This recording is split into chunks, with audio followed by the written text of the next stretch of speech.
সারা দেশব্যাপী এই গণভোটের হা এর পক্ষে আমরা ক্যাম্পেইন করব। এই হা মানেই বাংলাদেশ, হা মানে ইনসাফ, হা মানেই নতুন রাজনৈতিক সংস্কৃতি বিনির্মাণ করা, হা মানে আর কখনো যেন বাংলাদেশ ফেসিবাদ ফিরে না আসে, তার জন্য সুন্দর একটি রাজনৈতিক সংস্কৃতি বিনির্মাণ করা, বাংলাদেশের যে স্বাধীন প্রতিষ্ঠানগুলো আছে সেটাকে শক্তিশালী করা।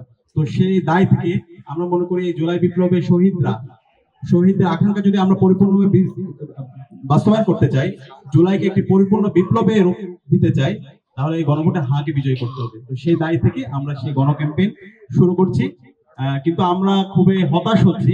ইতিমধ্যে আমরা দেখতে পেয়েছি বাংলাদেশ জামাত ইসলামী, এনসিপি সহ 11 দলীয় জোট তাদের অবস্থান পরিষ্কার করেছে। তারা তাদের নির্বাচনী ক্যাম্পেইন যেখানেই করছে সেখানে তারা গণভোটে হায়ের পক্ষে ক্যাম্পেইন করছে।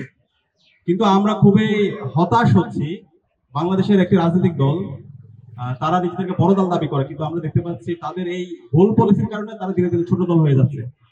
তো এই ভুল পলিসি থেকে আপনারা বেরিয়ে আসেন। আপনি সারা দেশব্যাপী বক্তৃতা দিচ্ছেন, ক্যাম্পেইন করছেন, কিন্তু আপনার মুখ থেকে কেন গণভোটের পক্ষে হায়ের কথা বের হচ্ছে না? এটার মাধ্যমে আপনাদের যে অবস্থান সেটা ধীরে ধীরে দুর্বল হচ্ছে। গণভোটে হায়ের পক্ষে যদি অবস্থান নিতে আপনি ভুল করেন, তাহলে 12 ফেব্রুয়ারি যে নির্বাচন হবে সেই নির্বাচনে সারা দেশের ছাত্র জনতা এবং সারা দেশের মুক্তিকামী মানুষরা আপনাদের বিরুদ্ধে অবস্থান নেবে। এখনই আপনাদের সময় আছে। আমরা যে গণজমায়েত করছি হায়ের পক্ষে, আমরা বিএনপি কে দাওয়াত দিয়েছি, বাংলাদেশ জামাত ইসলামীকে দাওয়াত দিয়েছি, এনসিপি কে দাওয়াত দিয়েছি, সবাইকে দাওয়াত দিচ্ছি এবং সকল রাজনৈতিক দলগুলোকে দাওয়াত দিচ্ছি। আমরা আশা করবো তারা আসবে এবং এই গণজমায়েত গুলিতে তাদের অবস্থান পরিষ্কার করবে।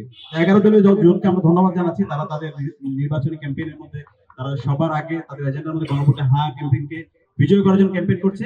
আমরা আশা করবো খুব দ্রুতই বিএনপি এবং তারেক রহমান তাদের অবস্থান পরিষ্কার করবে এবং ছাত্র জনতার পক্ষ থেকে আমরা সারা দেশের ছাত্র জনতাকে সাথে নিয়ে আমরা এই গণভোটে হাকে বিজয় করার জন্য আমাদের এই ক্যাম্পেইন জারি রাখবো।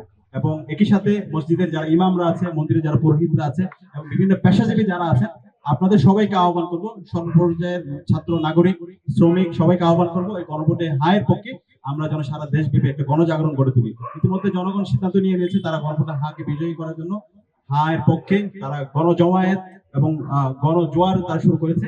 আমরা আশা করছি 12 ফেব্রুয়ারি এদেশের সকল মুক্তিকামী ছাত্র জনতার গণরায়ের মাধ্যমে, গণভোটে হা বিজয়ের মাধ্যমে জুলাই শহীদদের যে আকাঙ্ক্ষা, সেই আকাঙ্ক্ষা বাস্তবায়ন করার মাধ্যমে আমরা নতুন একটি বৈষম্যহীন ইনসাফ বাংলাদেশ বিনির্মাণ করব। সেই বাংলাদেশ হবে একটি সুখী, সমৃদ্ধ এবং ইনসাফ ভিত্তিক বাংলাদেশ। তো আজকের এই আয়োজনে উপস্থিত হওয়ার জন্য সাংবাদিক বন্ধুদেরকে ধন্যবাদ জানাচ্ছি এবং ঢাকা বিশ্ববিদ্যালয় কেন্দ্রীয় ছাত্র সংসদ টাকসু, জাকসু, চাকসু, রাকসু এবং জকসু এই 5টি ছাত্র সংগঠনের নির্বাচিত প্রতিনিধি এবং ছাত্রদেরকে ধন্যবাদ জানিয়ে আজকে ঐক্যবদ্ধ ছাত্র সংসদের প্রেস কনফারেন্স এখানে শেষ করছি।